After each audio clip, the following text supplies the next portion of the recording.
Sem Renata Kosec, županja občine Domžale.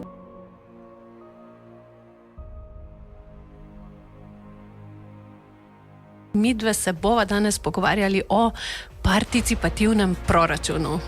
Tako je, mi smo uspešno zaključili prvič participativni proračun, dvoletni, tako da zdaj smo pa v akciji, da gremo naprej z novim participativnim proračunom. Danes sem bila gostja na Zelenem valu, kjer smo govorili o participativnem proračunu občine Domžale na plan z idejo. Zato vabim vse občanke in občane, da se nam pridružijo in oddajo svoje predloge, kako izboljšati in še polepšati življenje v vaši krajevni skupnosti.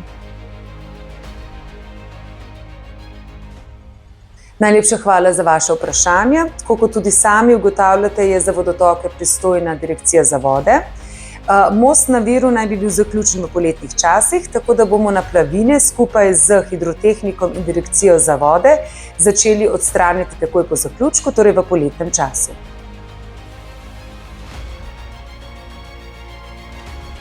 Hvala lepa za vaše vprašanje. Parkirate lahko na velikem makadam parkirišču, prva ura je brezplačna. Pokličete Domžalčka in vas Domžalček pripelje do fizioterapije. Lahko pa že od doma par dni prej pokličete na klicni center in si zagotovite prevoz za starejše, ki smo ga vpeljali z letošnjim letom. Tudi z letošnjim letom občina Domžale sofinancira nakup letnih kart za arboretum Volčji potok, tako da čim prej pojdite do arboretuma in si zagotovite svojo letno karto.